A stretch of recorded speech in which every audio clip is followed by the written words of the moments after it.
Alright, we're your semi-annual Doomtubers. We are back playing some Epic2. Classic and I have both just been really busy the past couple months, so yeah, how you doing there, Classic? It's been like doing good. Funny thing about busyness is whenever I'm busy, everyone else is not busy, but whenever I'm not busy, everyone else is busy. And I Yeah, just happen to be not busy most of the time because right now, currently at the when this episode is recorded, I am a teenager who is just kind of on the computer all day. So there's not much I am doing. that is an enviable position. However, I do remember, oh hello, I do remember being a teenager and being very confused and sad most of the time. But then again, I'm just a confused, sad person generally. But I get you.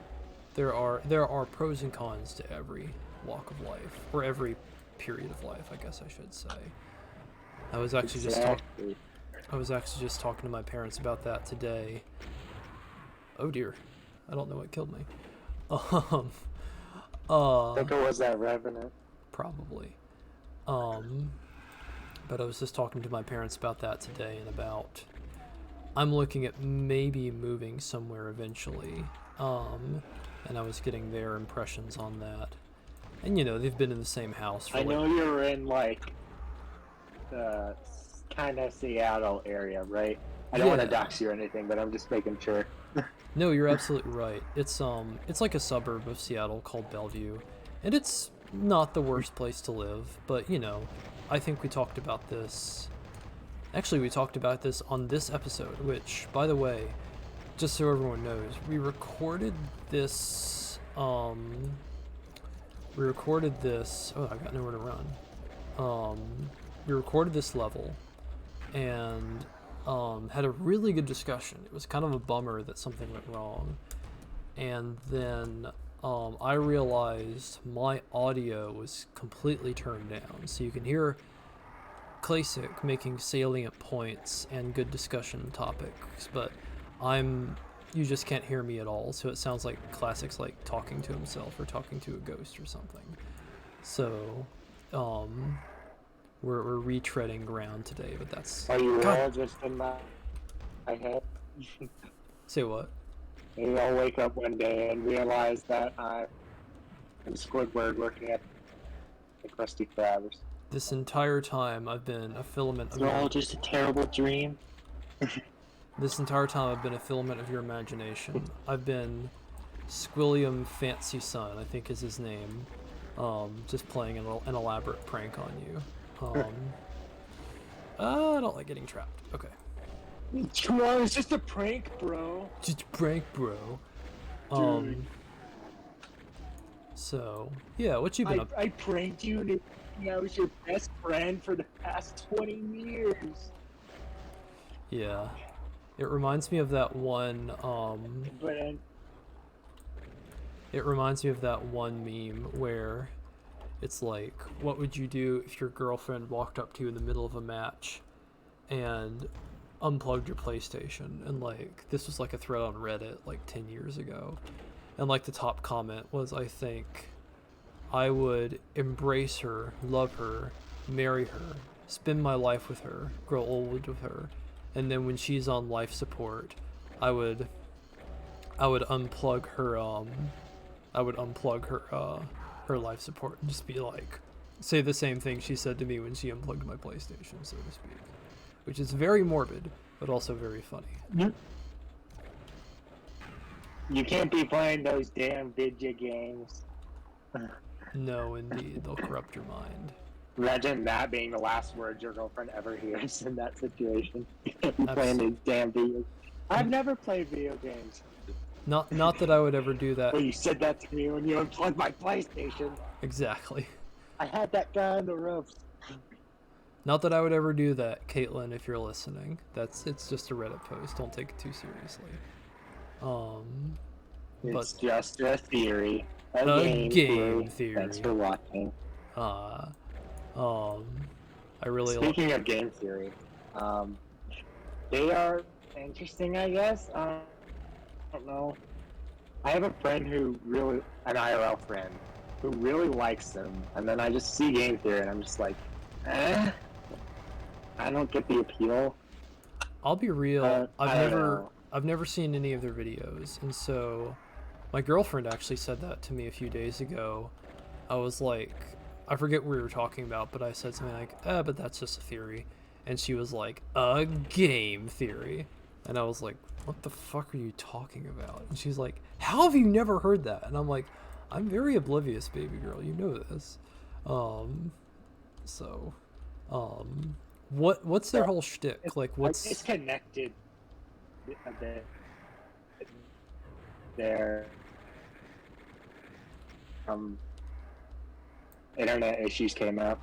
Oh, sorry, yeah. It's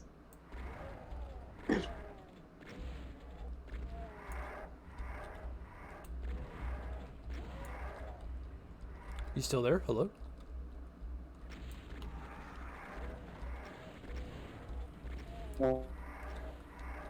I think we lost Clay6, folks. He's coming in and out. Anyway, while we're waiting for him to sort out his connection issues, I really like this level. I think this level is very cool. It's like a... This reminds me of like an old abandoned spaceport. Something about the feng shui of this place makes me think of like... kind of like an old train station. Like if you've ever been to like Eastern Europe or like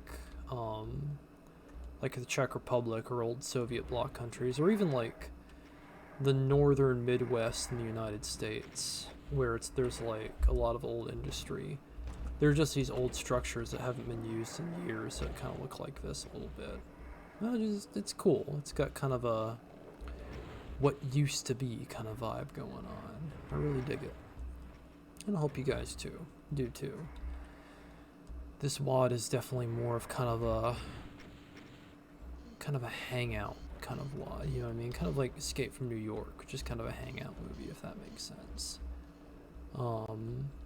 It's not all about the action, it's not all about the the rousing, exciting gameplay, even though it does have pretty good gameplay.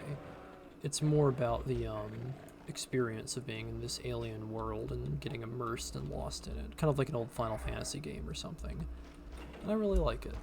I've enjoyed this. I think I'll have a personal playthrough of this once I'm done with it.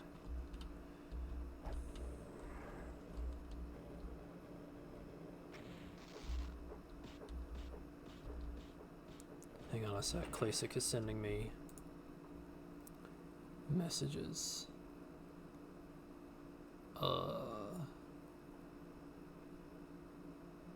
Hang on a sec. Sorry, folks. I gotta reconnect with Classic. Classic, are you back? Hello? Hello? Hello, hello, hello.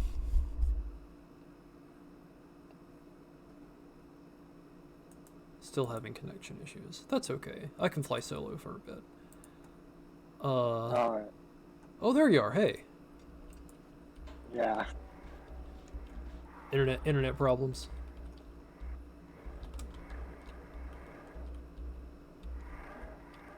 This is just like... I didn't hear what you said about that, hopefully. I'm sorry, what? You were still a little bit choppy there. I was gonna say, that I didn't hear the thing about game theory, so can you do that? Oh, just that I have never seen any of those videos before. But my girlfriend told me about who they are, and so I understand. Oh shit, I hit a revent rocket. I understand the reference now. I just had not seen them previously. And I was just asking you, like, what is their shtick? Like, what are they all about? What kind of videos do they make?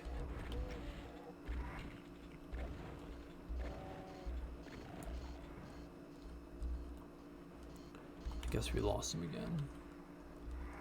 kind of reminds me of the time that Doom Kid and Mount Payne were playing Plutonia together, and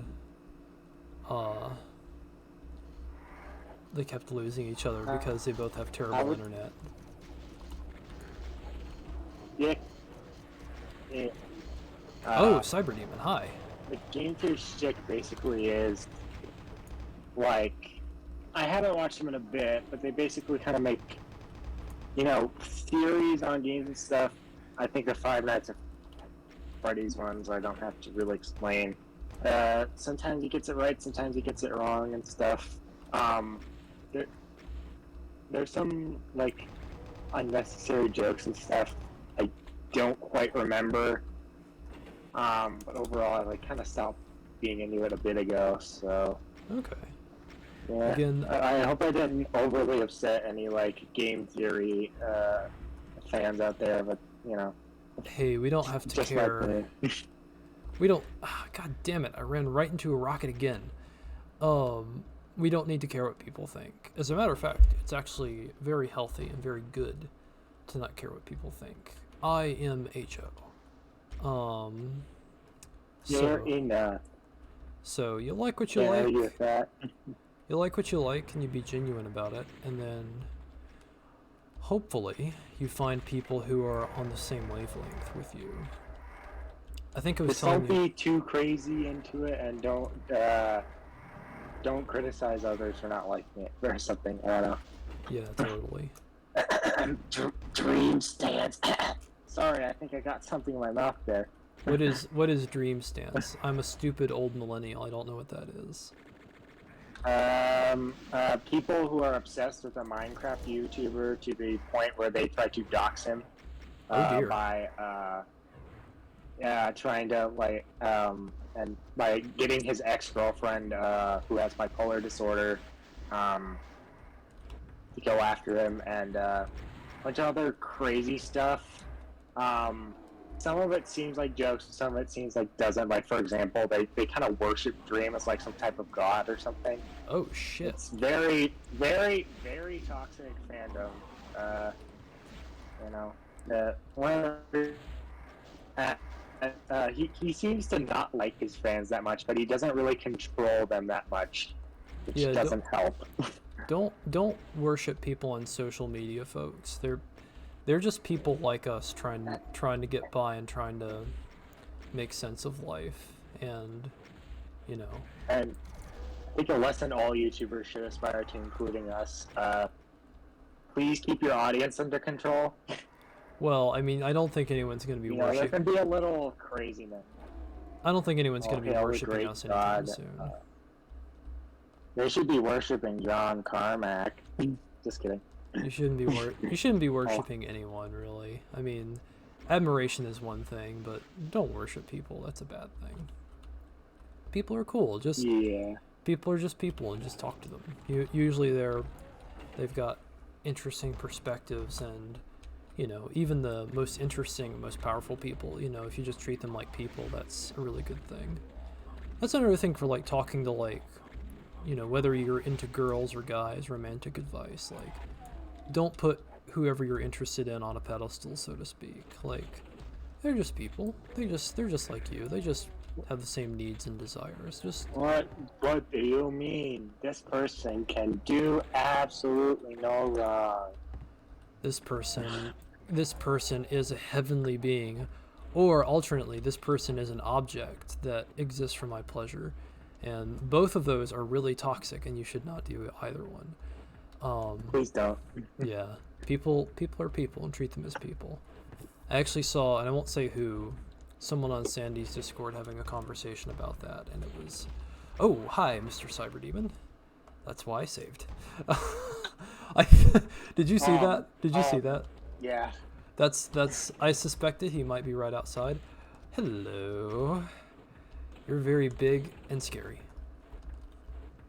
I am feeling fat and sassy. Have you ever seen, this might sound really random, but have you ever seen Rejected by Dawn Hertzfeldt by any chance? I have not. I'll send it to you after we talk. It's a classic. Not you, classic as in, like, a concept classic. Don Hertzfeldt, um, animated short film, and it's I'm not sure how to describe it. It's very, god damn it, it's very irreverent and very funny, but it's also very like, I'm not sure quite how to quantify this. It's got really crazy like early YouTube energy. It like came out like in 2006 in the really early days of YouTube, and it's just like a 10-minute animated short that are supposedly like different vignettes of like commercials that a guy made, but they're just the weirdest freaky non sequiturs you've ever seen. It's kind of like you get sucked into this like weird nonsense world with them. It's hard to describe, but it's very amusing. Modern capitalism in a nutshell. They do actually, there is actually a point where a character is like, I am a consumer whore, and his father's like, and how?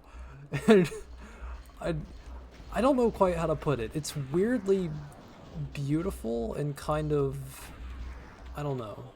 It's just very affecting on a personal level. It's That's the hard type to of stuff describe. the internet was made for, so. Yeah, I think that's a good way to describe it. So I'll send it to you, and if I remember, I'll post it in the description of this video when we post it. Speaking of which, what do you think of this level so far? I think it's pretty cool so far. I agree. I have been playing Doom myself right now, but I would say I'm not as much a fan of the space theme as the Egyptian theme in this SWAT specifically. Not that's like bad or anything. I don't think it's like suck. I definitely think the Egyptian theme. I think I just prefer. I think space has been done better in Doom before. So. Well, I think we were discussing this maybe when we recorded this last. I think this definitely. I don't know. Back in my day, in 1997, I know this was created in like 2012, so don't at me. I think this came out in 2010, but like I think like Ancient Aliens is very much going for kind of, how do I describe it? Very much kind of like a, I don't know, like a, ooh, that could be handled better. From how I see it, Ancient Aliens is sort of a spiritual successor to Epic 2, at least in terms of theming. Like they'll start off kind of, I wouldn't say Egyptian themed, because Ancient Aliens doesn't have this prominent Egyptian theme, but like sort of pyramid round, you know. Well, this is very, I would say that like Ancient Aliens is very Guardians of the Galaxy, whereas this is very Aliens.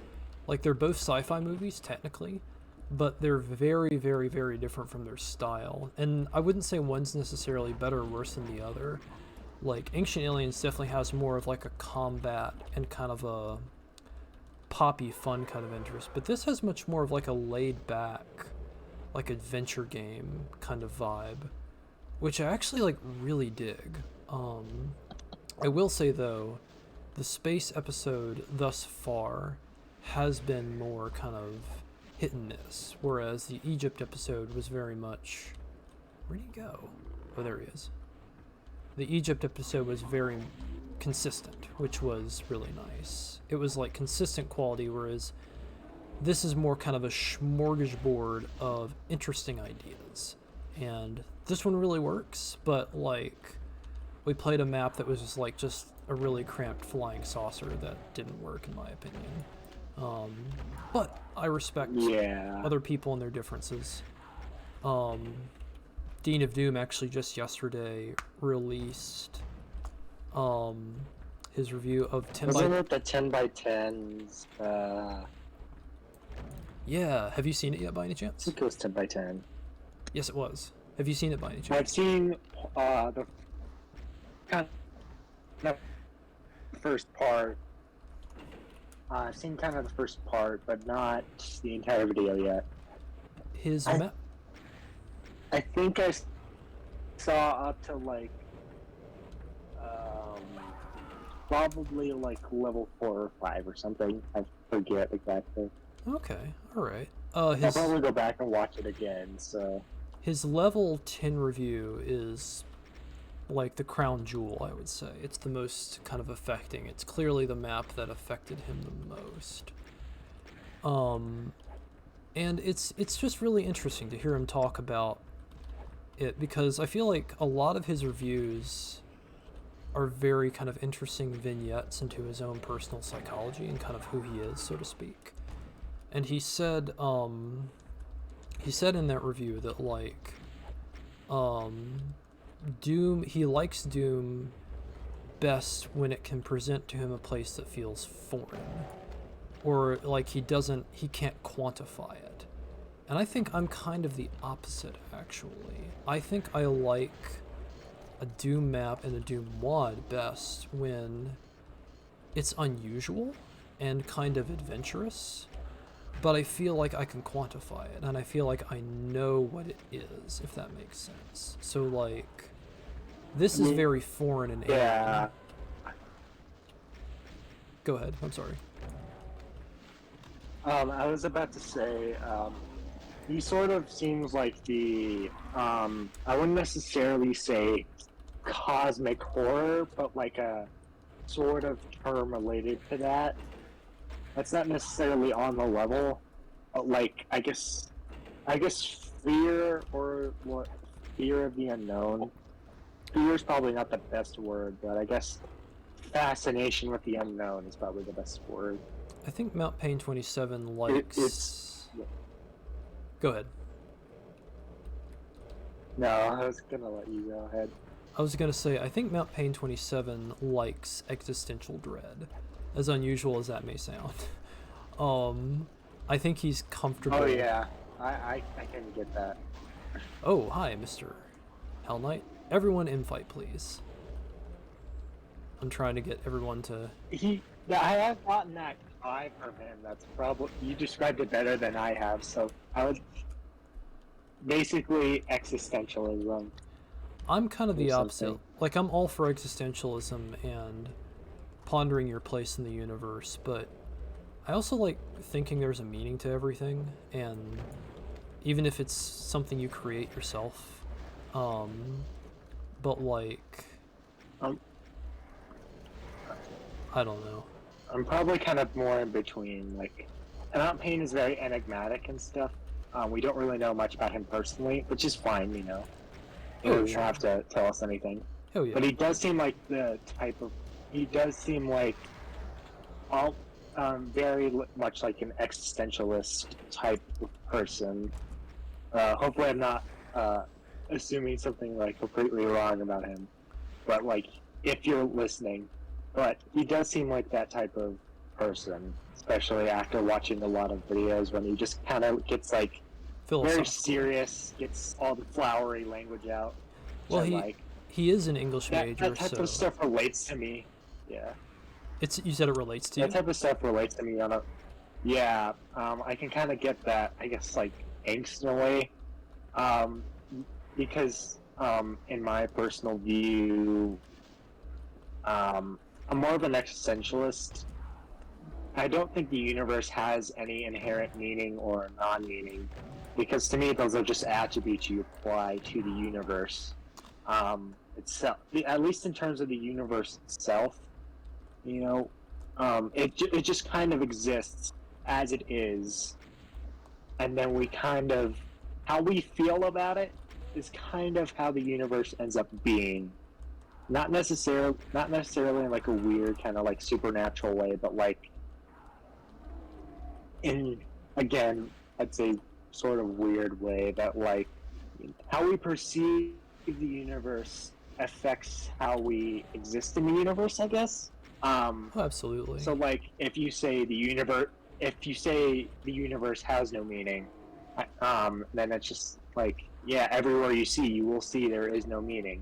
It's like, if you think the universe is meaningful and stuff, you will see meaning everywhere, because we are not inherently rational animals. We are not inherently intelligent animals. We like patterns. Patterns are the things humans like the most. We like patterns more than anything, more than happiness.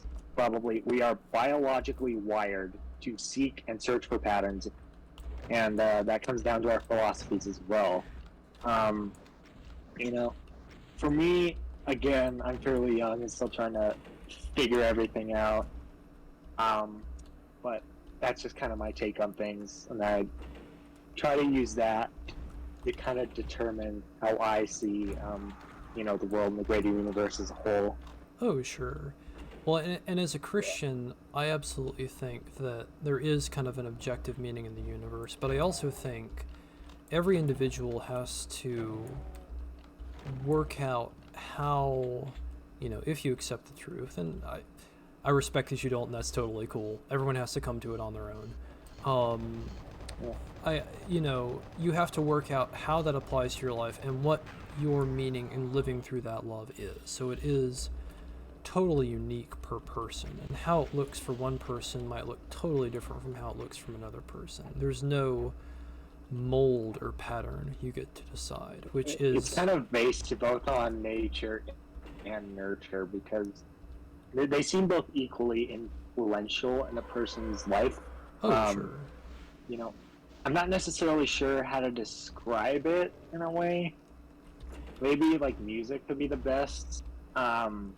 So like somebody born in the 17th century and somebody born in like 20th, they might have patterns in their brain or whatever that make them inclined towards, like, I don't know, something akin to like rock music or something. But in the 17th century, you obviously don't have rock music, so maybe they're into like, big orchestras or something like that, really hamming up on the string, whereas it's like somebody born 20th, or like that, even that same person born in a different time might be into something different, but also the same, if that makes sense. Yeah. Almost like similar in a way, Well, and so much of it is so dependent on things just completely out of your control. Like, my favorite band of all time, kind of talking about music, and you just got me thinking about this. I don't know if it relates directly to what we were talking about.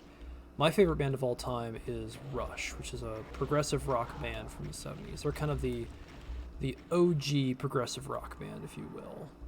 I think they got started in 1% Health. I think they got started in 1974, I believe. I do have a plasma gun. Okay. And, but I didn't grow up with their music. I didn't grow up listening to their stuff. I just happened to catch one of their songs that was recommended in my YouTube feed one afternoon when I was home from summer in college. I was listening to them when I was 19, and I was in the perfect mood to have something affect me. I was wayward, I was pondering the meaning of life, and I heard an excerpt from Permanent Waves for the very first time, specifically Spirit of the Radio, which is the first album on that, or the first track on that album. And it just viscerally affected me. It touched me on a very, very deep level in a way that felt like it was made specifically for me, even though I know, of course, that's ridiculous. It's not. But it was just a random happenstance, and had I listened to it on a different day or a different period in my life, it probably would not have affected me that much. And so much of what defines us and who we are and how we shape, and their music has really kind of molded a lot of my philosophy and how I see myself, and guided kind of how I live my life. But so much of that, it's a ghost monster. Interesting. Wait, what? A lot of... Wait, are you seeing this? What the fuck? Even some of the most important things. What the hell is happening? Oh my god. I think... Did you activate no clip? I don't think I did. Did no clip get turned on accident? No clip on. Well, no clip off. That kind of touches on one thing. So much of our lives can just kind of be coincidences. Just kind of funny, as you mentioned, you are Christian. I'm of course an atheist, but I became an atheist, I think, in 5th grade. Which is kind of funny because coincidentally, so that way at that same time, it's probably not a coincidence, but but that school looking. I was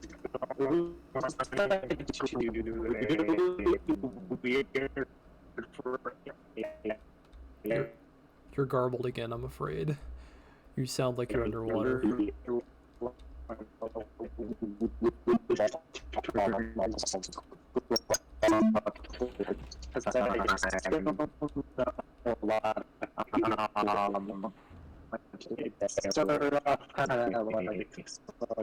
I'm gonna see.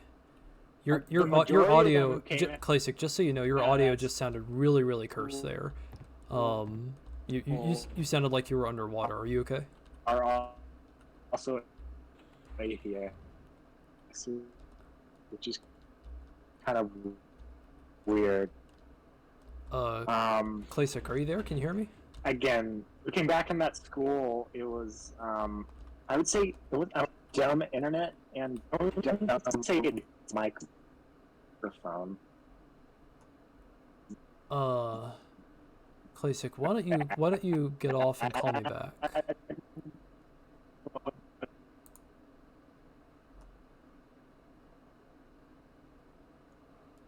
Sorry about this, folks. Classic's in Colorado. I'm in Washington State, so there's inevitably going to be some issues. Alright, hopefully this will be better. Can you hear me? I can hear you now, yes. I was just commenting when you were gone. This reminds me a lot of, actually, did you ever see the Mount Payne and Doom Kid video where they played Plutonia together? I think I have. I can't confirm. They had similar audio problems, with both of them having really bad internet, and one of them being in Australia. So, his internet is stuck in 1997, so I can't blame him. Basically, yeah. So, anyway, you were talking about or like being an atheist and what that meant for you, I think. Yeah. I'll try to start over that conversation, but ultimately, I would say it's just not necessarily coincidence, but a string of events that made it. So I went to a Lutheran school in 5th grade for only 1 year. Looking back, that school was very weird. I wouldn't say like bad or anything, but like weird. I did have a bad experience there, but like it wasn't like the worst place I've ever been to, but I don't look back on it fondly, if that makes sense. So, you want to hear a story about how a substitute teacher made me cry, and then all of the class came to my defense after that? Yeah, tell me about it. Apparently, I don't remember what specific words she used, but this teacher didn't. Again, I'm autistic, and being in that school, they didn't have everything equipped to handle a special needs kid like me. Oh, yeah. So one day a substitute came, she either called me stupid or straight up the R word. Oh, Jesus Christ! Like 2 words. And then I cried, and then all the class was just like, "Hey, what the heck?" Apparently, a real life friend of mine, who I still am friends with to this day, hated that teacher. Hated more than anything. I mean, I barely remember that teacher, but I just remember that one specific experience, and I'm just like, it's weird because I remember very specific parts of 5th grade, but not like the entire picture. Like, I know I became an atheist in 5th grade, but I didn't remember the specific process until that same friend just told me it recently because I asked. And it's just like, oh yeah, you told me a lot about it. Like, you were questioning, like, the Noah's Ark thing, like God just genocided the entire old world, and that's how I viewed it at the time anyway. Yeah. And then still kind of view it to this day. My beliefs haven't necessarily changed. And then one day I just came up and was like, you know what? I don't really believe in this stuff anymore. And then it's just like, ironically enough, almost every person who was on my grade, who came out of that school, became an atheist. So I'm probably not alone in that. Yeah, I like, you know me, I'm devout, but even to me, and I experience this now as someone who is going to church, like, there's a disconnect in, like, the gospel and what's, told by Jesus Christ and what I believe is true, and the institution of the kind of corporate-led church in America. And, like, I'm very much a Christian, but I don't like the church, if that makes sense. So much about it is very contrary to, like, what is actually true, in my opinion, and a lot of the methods and practices are very stuck in mentalities and ways of thinking from, like, the 1800s, and doesn't address real problems or real truth. That's kind of funny because the New England Puritans had the exact same problem with church you had. Yeah, American Christians are just generally, like, Christianity, I think, is just a vessel for conservatism, for weird control freak conservatives in America, and has been ever since America's inception, basically, which is kind of a buzzkill. I mean, we are basically 17th century Englishmen who hated the king and nobles telling us what to do. That's kind of how it was described to me from one place. Basically, how I kind of see it is just like, we're basically that culture just kind of preserved for like 300 years. Which is really sad because, like, that's America through the Christian lens, but what that really is like a corporate capitalism way of keeping people in line. And like you, I was an atheist from, like, age, I want to say 19 through 25 or so, something like that, precisely for the reasons you're saying. And I was like, how can this be good? How can this be real? How can it be right? How can it be just? And it's you can't look at the well, I mean, you should, but the American version of it is divorced from the reality again of what the gospel is all about, which is a tragedy to me. It's like, what's a good way to describe this? It's kind of like how what's a good example? Like, let's say there's a band that you really, really like, and they're like a small band that only caters to, like, a passionate audience, and they have a really unique sound, and they have a really unique kind of, like, way of doing their voice and so forth, and you really like them for that reason, because they're just such a unique sound, right? And they're singing their truth. They're singing about things which you connect with, which feel good to you, and they're singing about it in a way that feels right to you. But then they have financial problems, and so they quote unquote go corporate, and they start making more of a poppy sound, right? And they start making a sound which is much more kind of very much more kind of popular and, can sell to the top 40 charts. And you're happy because they start making a lot more money, they start getting a lot more fans, but they're so divorced from the band that you used to know, and you know that it's not really what they love and what they like. And that's a really poor analogy, but that's kind of how I feel about Christian, like, American Christianity, if that makes sense. Yeah. Like, it's such a perversion of the truth, which, is so precious to me now that I've gotten to know it and know what it really is. And what is peddled in America is just so contrary to, again, what I know. But I'm sorry, I'm stepping on your toes. Please continue. Yeah. I was saying my main problems with Christianity, the supernatural element. I would say mostly I can't really get past that anymore. Even if I kind of like said like I want to reread the Bible at some point, but even if I like accepted like I guess Jesus' teachings, I wouldn't believe that person actually went to heaven, or that there is some kind of supernatural sky father out there, because I don't really think that makes sense. Again, I am just a random teenager on the internet who happens to be the atheist. So my expertise on science and physics and all that stuff are not the best. I do want to learn, and with the current information present, I can't really buy the supernatural element. Now the, I guess, cultural element, you can call it.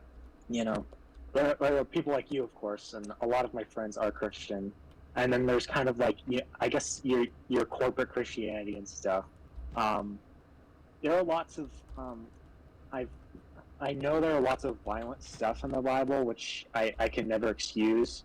Oh, of course. Which I'll have to reread. Some very like almost barbaric stuff which is one of the reasons I don't believe in all perfect God. Because to me, there's no way an entity would exist like that and just kind of let that happen.